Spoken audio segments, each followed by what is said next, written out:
ಹಿಂಗದೆ ಭಕುತರ ಸಲಹುದೆ ಆನಂದ ಗೋವಿಂದ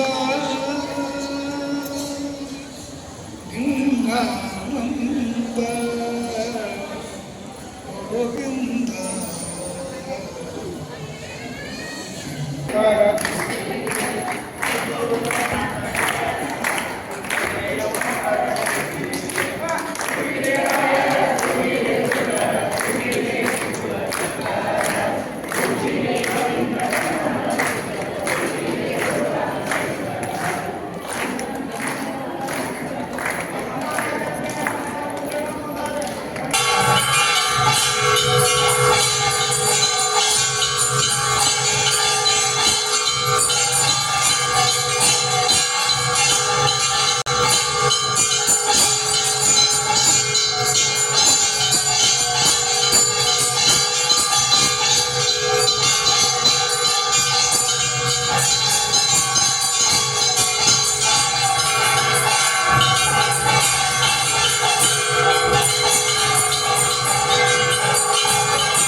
ಅಯ್ಯೋ ಹಿಂಗೆ ಒಳ್ಳೆಯವ್ರಲ್ಲ ಎಲ್ಲ ಹೋಗಿ ಅಲ್ಲೇ ಬರ್ತಾರೆ.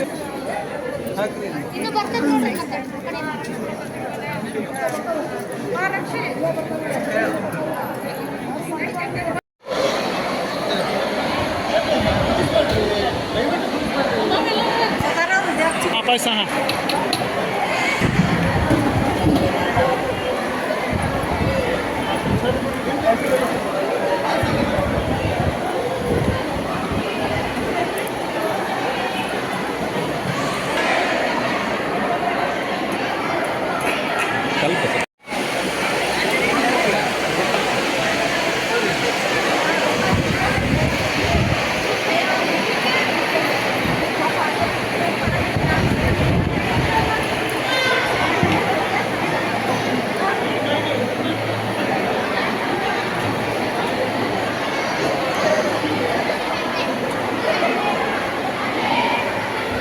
ನಮಸ್ಕಾರ ಸರ್.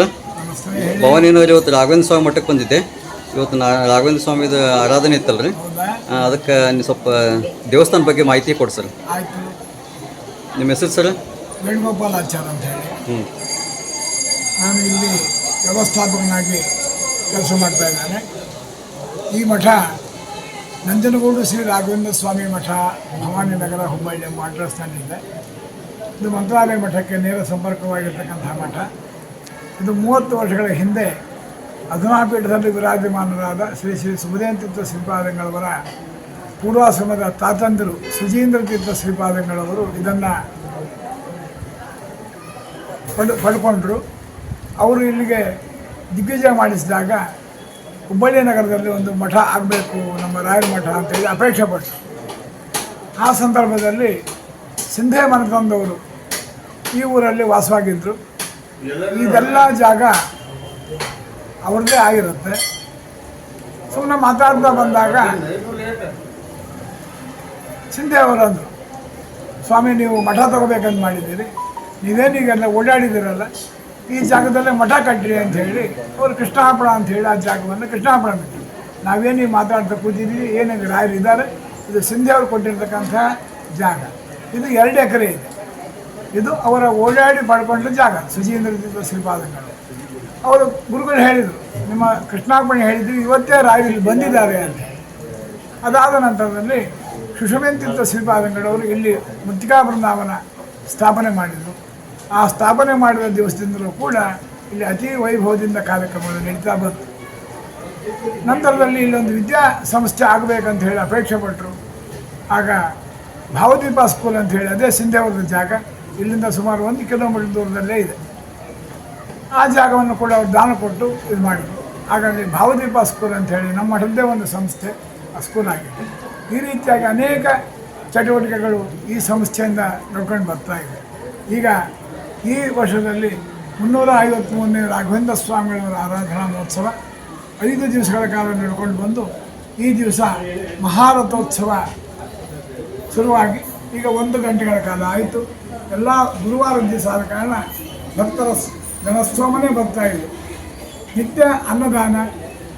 ಈ 5 ದಿವಸಗಳಿಗೂ ಕೂಡ ಎಲ್ಲ ಜಾತ್ಯತೀತವಾಗಿ ಅನ್ನದಾನ ನಡ್ಕೊಂಡು ಬಂದಿದೆ. ವಿಶೇಷವಾಗಿ ಪೂಜಾದಿಗಳು, ಹವನ ಹೋಮಾದಿಗಳು. ನಾಳೆ ದಿವಸ ಪವಮಾನ ಹೋಮ ಅಂಥೇಳಿ ಒಂದು ಕಾರ್ಯಕ್ರಮ. ಆ ಕಾರ್ಯಕ್ರಮದೊಂದಿಗೆ ಪಂಚರಾತ್ರೋತ್ಸವ ಮುಕ್ತಾಯದ ಸಮಾರಂಭ. ಅಂದರೆ ಕಾರ್ಯಕ್ರಮ ಮುಕ್ತಾಯ ಅಂದರೆ ಮುಗಿತು ಅಂತಲ್ಲ, ಇಲ್ಲ ಒಂದು ಕಾರ್ಯಕ್ರಮಕ್ಕೆ ನಾಂದಿ. ಈ ಕಾರ್ಯಕ್ರಮದ ಒಂದು ಕೊನೆಯ ದಿವಸ ಅಂಥೇಳಿ. ಹಾಗೆ ಮಠ ನಿರಂತರವಾಗಿರುತ್ತೆ. ಮಠ ಜಾತ್ಯತೀತವಾದ ಮಠ. ರಾಘವೇಂದ್ರ ಸ್ವಾಮಿಗಳವರು ಜಾತ್ಯತೀತ ಗುರುಗಳು, ಒಂದು ಜಾತಿಯ ಗುರುಗಳಲ್ಲ. ಹಾಗಾಗಿ ಅವರು ಜಗದ್ಗುರುಗಳಾಗಿದ್ದಾರೆ. ಅಂಥ ಗುರುಗಳ ಆರಾಧನಾ ಮಹೋತ್ಸವ ಶ್ರೀಮಠದ ಶಿಷ್ಯರು ಹಾಗೂ ಜಾತ್ಯತೀತ ಭಕ್ತರುಗಳಿಂದ ಅನೇಕ ದಾನ ಧರ್ಮಾದಿಗಳಿಂದ ನಿರಂತರವಾದ ಅನ್ನದಾನ, ಜ್ಞಾನದಾನ ನಡೀತಾ ಬಂದಿದೆ. ಅಂಥ ಮಠ ಬರೀ ಒಂದು ಊರಲ್ಲೆಲ್ಲ, ನಮ್ಮ ಎಲ್ಲ ಕರ್ನಾಟಕ, ಆಂಧ್ರ, ಮಹಾರಾಷ್ಟ್ರ, ಈ ಎಲ್ಲ ದೇಶಗಳಲ್ಲಿ, ತಮಿಳುನಾಡು ಎಲ್ಲ ಕಡೆಗೂ ನಂಜನಗೂಡು ಶ್ರೀ ರಾಘವೇಂದ್ರ ಸ್ವಾಮಿ ಮಠದ ಶಾಖಾ ಮಠಗಳಿದೆ. ಹಾಗೂ ಮಂತ್ರಾಲಯ ರಾಘವೇಂದ್ರ ಸ್ವಾಮಿ ಮಠದ ಶಾಖಾ ಮಠಗಳು 2 ಸಹಯೋಗದೊಂದಿಗೆ ಶ್ರೀಮಠ ಬೆಳೀತಾ ಇದೆ. ಇದಕ್ಕೆಲ್ಲ ಕಾರಣ ಅಧನಾಪೀಠದಲ್ಲಿ ವಿರಾಜಮಾನವಾದ ಶ್ರೀ ಶ್ರೀ ಸುಬುಧೇಂದ್ರ ಶ್ರೀಪಾದಂಗಳವರ ಆಜ್ಞೆ, ಅಪ್ಪಣೆ, ಅವರ ಒಂದು ವ್ಯವಸ್ಥೆಯಲ್ಲಿ ಎಲ್ಲ ಕಾರ್ಯಕ್ರಮ ಚೆನ್ನಾಗಿ ನಡೆಯುತ್ತೆ ಅಂತ ಹೇಳಿ ಈ ಮೂಲಕ ತಮ್ಮ ಭಕ್ತರಿಗೆ ತಿಳಿಸಲು ಇಷ್ಟಪಡ್ತಾ ಇದ್ದೇನೆ. ಹರಿ ಓಂ ಹರಿ ಓಂ ಹರಿ.